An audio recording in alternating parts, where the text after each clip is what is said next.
आज हम लोग पढ़ेंगे BSc part 1 first semester mathematical physics and Newtonian mechanics में यंग मॉडुलस।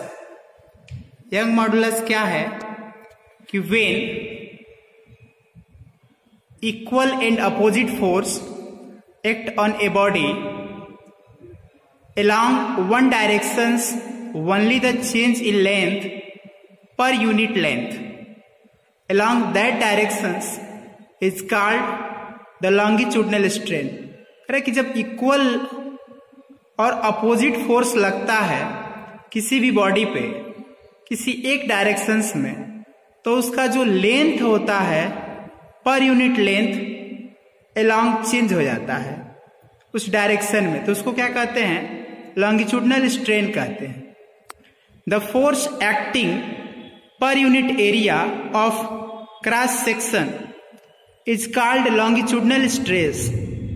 और यदि फोर्स लगता है किसी बॉडी पे पर यूनिट एरिया के लिए, तो उसको लॉन्गिट्यूडनल स्ट्रेस कहते हैं।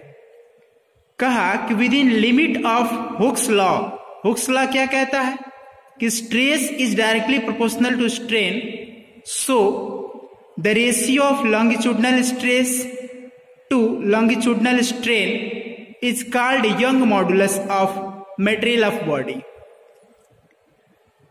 मतलब कि जो longitudinal stress होता है और longitudinal strain होता है, इसके अनुपात को हम यंग मॉडुलस y कहते हैं।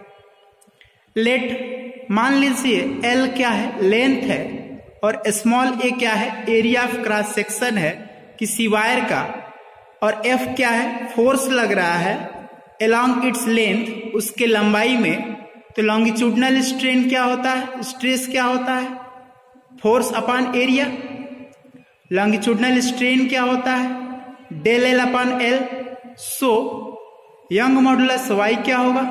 Longitudinal stress upon longitudinal strain होगा, यानी F upon A upon del L upon L होगा, यानी F L upon A del into L होगा।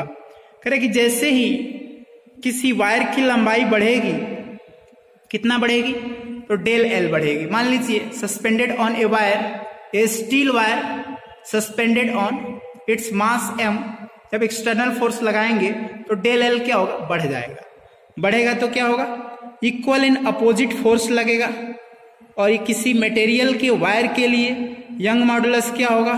y equal to longitudinal stress upon longitudinal strain is known as Young modulus y। Okay, इस प्रकार से young modulus का जो unit होगा और डायमेंशन होगा वह स्ट्रेस के क्या होगा? इक्वल होगा।